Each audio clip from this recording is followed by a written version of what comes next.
ଘରଣୀ ଘରଣୀର କାମ ବା କ'ଣ? ଘରଣୀର କାମ ତ ବାସ୍ ରୋଷେଇ କରିବ, ଖାଇବ, ବାସନ ମାଜିବ, ଲୁଗା ସଫା କରିବ ଆଉ ଶୋଇବ। ବାସ୍ ତାଙ୍କ ଜୀବନଟା ଆରାମଦାୟକ ଏମିତି କିଛିଟା ଲୋକ ଭାବନ୍ତି। କିନ୍ତୁ ଗୋଟେ ଘରଣୀର ଯେ ସେଇ 2ଟି କାମ ଭିତରେ 20ଟି କାମ କରନ୍ତି ସେଇଟା କେହି ବୁଝନ୍ତିନି। ଜୟ ଜଗନ୍ନାଥ, ୱେଲକମ୍ କରୁଛି ଗୋଟେ ମୋର ନ୍ୟୁ ଫ୍ରେଶ୍ ବ୍ଲଗ୍ ଘରଣୀର କ୍ୟାମେରା ଡେ 3କୁ।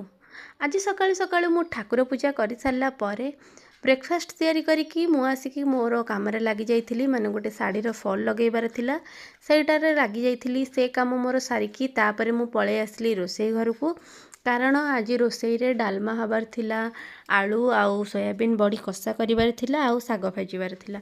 ତେଣୁକରି 3ଟି ଆଇଟମ୍ ଯେହେତୁ ଟିକେ ତ ଟାଇମ୍ ଲାଗିବ, ସେଥିପାଇଁ କି ମୁଁ ଜଲ୍ଦି ପଳେଇ ଆସିଥିଲି। କାହିଁକିନା ମୋର ସେ କାମ ସାରିଲା ପରେ ବି ଆହୁରି ବ୍ଲାଉଜ୍ କାମ ଟିକେ ଥିଲା, ମୁଁ ସେଇଟା ବି କରିବାକୁ ଯିବାର ଥିଲା।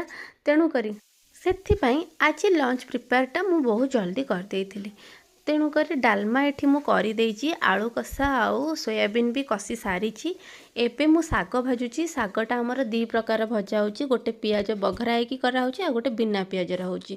ତ ତେଣୁକରି ସେଇଟାକୁ ଟିକେ ମୁଁ ଭଲସେ ଆଗ ଭାଜି ଦେଉଛି। ଭାଜି ସାରିଲା ପରେ ମୋର ଆହୁରି ଅଲଗା କାମ ମୁଁ ତା ଭିତରେ ବି ମୁଁ କରିଦେଇଛି। ମାନେ ଶାଗଟା ବସେଇକି ବି ମୁଁ ଘର ଦ୍ୱାରା ଓଳାଓଳି କରିଦେଇଛି। ତାପରେ ଏଠି ମୁଁ ମୋର ଶାଗ ପ୍ରିପେୟାର କରିନେଇଛି। ଏଠି ମୋର ଡାଲମା ରେଡ଼ି, ମୋ ସୋୟାବିନ୍ ଆଳୁ ବି ରେଡ଼ି। ତାପରେ ମୁଁ ପଳେଇ ଆସିଲି, ମୋର ବ୍ଲାଉଜ୍ କାମ କିଛିଟା ଥିଲା ସେଇଠି କରିବା ପାଇଁ। ବ୍ଲାଉଜ୍ କାମ କରିସାରିଲା ପରେ ମାଇଁ ଭାଣିଜୀ ଆମେ ଟିକେ ମସ୍ତି ମଜାକ ଏମିତି କରୁ। ତ ଫ୍ରି ଟାଇମ୍ ଯେହେତୁ ଟିକେ ଥିଲା, ଆମେ ତାଙ୍କର ମୋର ଟିକେ ଏମିତି ଖେଳିଲୁ। ଖେଳି ସାରିଲା ପରେ ମୁଁ ପୁଣି ଆସିଗଲି ମୋର ବ୍ଲାଉଜ୍ କାମରେ, କାରଣ ବ୍ଲାଉଜ୍ଟା ମୋର ଇମ୍ପୋର୍ଟାଣ୍ଟ ଥିଲା ସେଇଦିନ ଦେବା ପାଇଁକି। ତେଣୁ କରିକି ସିଏ ବି ସେଠି ମୋତେ କହୁଛନ୍ତି, ମାଇଁ ତମ ହାତ ବିନ୍ଧିଲାଣି, ଦିଅ ଟିକେ ମୋଡ଼ି ଦେଉଛି। ତ ମୋଡ଼ି ସାରିଲା ପରେ ମୁଁ ବ୍ଲାଉଜ୍ଟା ପ୍ରିପେୟାର କରିନେଇଛି। ଏବେ ଦେଖନ୍ତୁ ଏ ବ୍ଲାଉଜ୍ଟା କେମିତି ହେଇଛି, ମୋତେ କମେଣ୍ଟରେ ନିହାତି ଭାବରେ କହିବେ ଏ ବ୍ଲାଉଜ୍ଟା କେମିତି ହେଉଛି।